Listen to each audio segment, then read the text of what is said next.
1,00,000 మంది శివభక్తులతో కలిసి మహారుద్రాక్ష పూజలో పాల్గొనండి. వెంటనే కాల్ చేసి మీ పేరును నమోదు చేసుకోండి.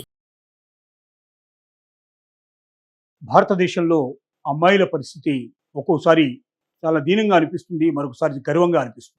ఆడపిల్ల పుట్టడమే బాధాకరమైన విషయంగా ఆలోచిస్తూ పుట్టంగానే ఆ పిల్లను వదిలించుకోవడం ఎట్లాగా ఆలోచించేటువంటి కొంతమంది కనబడతారు మనకు.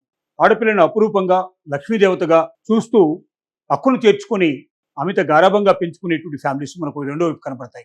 ఏదేమైనప్పటికీ అమ్మాయిల జీవితాన్ని ఆనందమయం చేయడానికి, వాళ్ళ చదువుకు ఎక్కడ అడ్డు రాకుండా, వాళ్ళ పెళ్ళిళ్ళకి ఎక్కడ అడ్డు రాకుండా, వాళ్ళు పుట్టిన తర్వాత మెల్లగా వాళ్ళ కోసం ఒక యోజన ప్రారంభిస్తే దానికి ప్రభుత్వం కూడా చేదోడుగా ముందుకొచ్చి ఒక్క పైసా టన్ను వసూలు చేయకుండా వాళ్ళు ఇచ్చిన దానికి మ్యాక్సిమం ఇంట్రెస్ట్ ఇచ్చేటట్టుగా ఒక యోజన తయారు చేసింది. దీన్నే సుకన్య సమృద్ధి యోజన అని పిలుస్తారు. SSY అని పిలుస్తారు దీన్ని. ఈ సుకన్య సమృద్ధి యోజన అనేది బాలికల కోసం ప్రభుత్వం పద్ధతి ఇచ్చేటువంటి పథకం ఇది. ఈ పొదుపు పథకంలో వడ్డీ రేటు 8.2%. అంటే భారతదేశంలో ఉండేటువంటి ఏ బ్యాంకు కానీ, ఏ పోస్ట్ ఆఫీస్ కానీ మరొకరు ఎవరు కూడా చెల్లించలేనటువంటి గొప్పగా 8.2% ప్రభుత్వం దీనికి వడ్డీ రేటు చెల్లిస్తుంది. దీన్ని ఈ నుంచి మినహాయింపు అంటే ఏ రకమైనటువంటి ట్యాక్సెస్ పన్నులు ఉండవు దీనికి. ఇది 15 సంవత్సరాల పాటు డిపాజిట్ చేసుకునే అవకాశం ఉంటుంది. ఈ ఖాతా 21 సంవత్సరాలతో ముగుస్తుంది. అంటే అమ్మాయికి 21 సంవత్సరాలు వచ్చే లోపల ఈ ఖాతాను పూర్తి చేయాలి. మ్యాక్సిమం 15 ఇయర్స్ ఈ డిపాజిట్ చేయాల్సిన అవసరం ఉంటుంది. అంటే అమ్మాయి పుట్టగానే ప్రారంభించవచ్చు, లేక అమ్మాయికి 5 ఏళ్ళు వచ్చిన తర్వాతనే ప్రారంభించవచ్చు. మొత్తం మీద 21 సంవత్సరాలు నిండక ముందే ఇది పూర్తయ్యేటట్టుగా ఉండాలి. 21 సంవత్సరాల తర్వాత వాళ్ళకి దీని మీద ఆదాయం వస్తుంది తప్ప మళ్ళీ డబ్బు కట్టాల్సిన అవసరం లేకుండా చేశారు.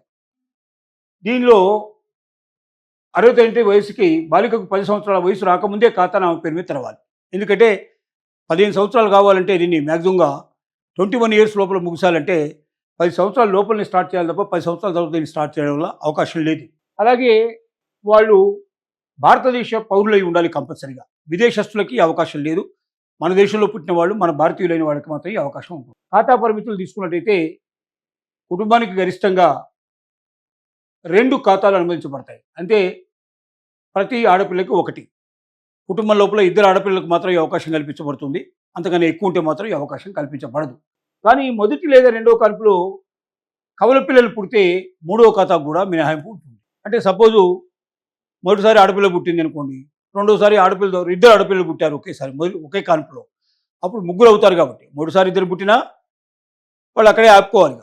కానీ రెండోసారి మాత్రం కౌలు పిల్లలు పుట్టినట్టయితే 3 ఆడపిల్లలు అయినట్టయితే కూడా ఈ పథకం వర్తించేట్టుగా ప్రభుత్వం జాగ్రత్తలు తీసుకుంది. ఆకర్షణీయమైన రాబడి ఈ పథకం కింద అత్యధికమైన వడ్డీ సంవత్సరానికి 8.2%. మళ్ళీ వడ్డీ చక్రవడ్డీ కూడా వస్తుంది. కాబట్టి ఇంత పెద్ద ఎత్తున వడ్డీ ప్రస్తుతానికి భారతదేశంలో ఏ బ్యాంకు ద్వారా అందేట అవకాశం లేదు. వివిధ పన్ను ప్రయోజనాలు అంటే 0.5 సెక్షన్ కింద, ATC కింద దీనికి లక్షల వరకు పెట్టుబడులు దీంట్లోపల మనకు మినహాయింపుకు అవకాశం. అంటే దీని మీద ఎంత అయితే ఆదాయం వస్తుందో అంత ఆదాయం కూడా తప్పనిసరిగా పన్ను నుంచి మినహాయించబడుతుంది. ₹1 ట్యాక్స్ పే చేయాల్సిన అవసరం లేదు ప్రభుత్వానికి. 3 తక్కువ కనీస డిపాజిట్. మీరు ప్రతి ఆర్థిక సంవత్సరానికి కేవలం ₹250 కనీస పెట్టుబడితో కూడా దీన్ని ప్రారంభించవచ్చు. గరిష్టంగా 1.5 లక్షలు. అంటే ఒక సంవత్సరానికి ₹250 మినిమంతో మొదలు పెట్టుకుంటే ఒక సంవత్సరానికి 1.5 లక్షల చొప్పున కూడా పెట్టుబడి పెట్టవచ్చు. అంటే ఒక సంవత్సరానికి 1.5 లక్షలు వేస్తే 15 సంవత్సరాల్లో 15 లక్షలు, 22,50,000 మీరు దీంట్లో డిపాజిట్ చేసే అవకాశం ఉంటుంది.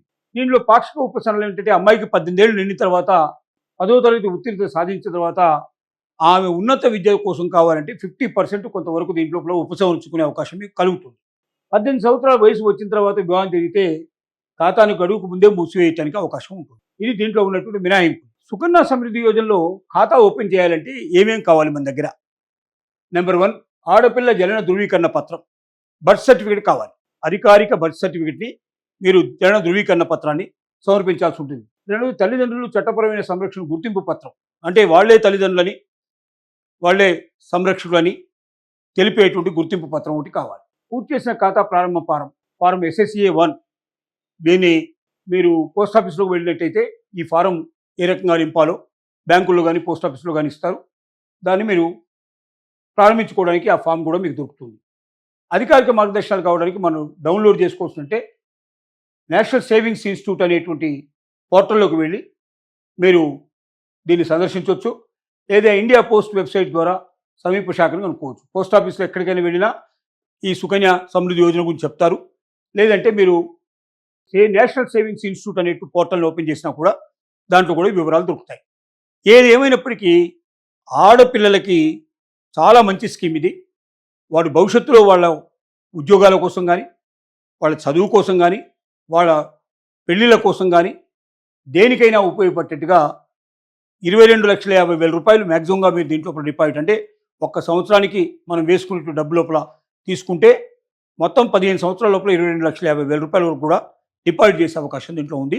దాని మీద 8.2% విత్ ఇంట్రెస్ట్ అంటే కనీసం ఎంత లేదైనా 40 లక్షల రూపాయల దాకా పొందే అవకాశం ఉంటుంది. ఇంత పెద్ద మొత్తం లోపల మనకు లాభం రావడం కానీ, ఆడపిల్లలకి ఇంత గొప్ప సమృద్ధి సరి అయినటువంటి ఇంకా వేరే ఏ రకమైన స్కీములు కూడా ఇంత గొప్ప అవకాశాన్ని కల్పించవు. కాబట్టి ఆడపిల్లలున్న ప్రతి తండ్రి 1-10 సార్లు ఆలోచించి ఈ సుకన్య సమృద్ధి యోజనలో జాయిన్ అయినట్టయితే వాళ్ళ ఆడపిల్లలకి ఒక సంరక్షణ ఇచ్చినట్టు అవుతుంది. వాళ్ళ భవిష్యత్తుకు ఉపయోగకరంగా ఉంటుందని మనం తెలియజేస్తున్నాం.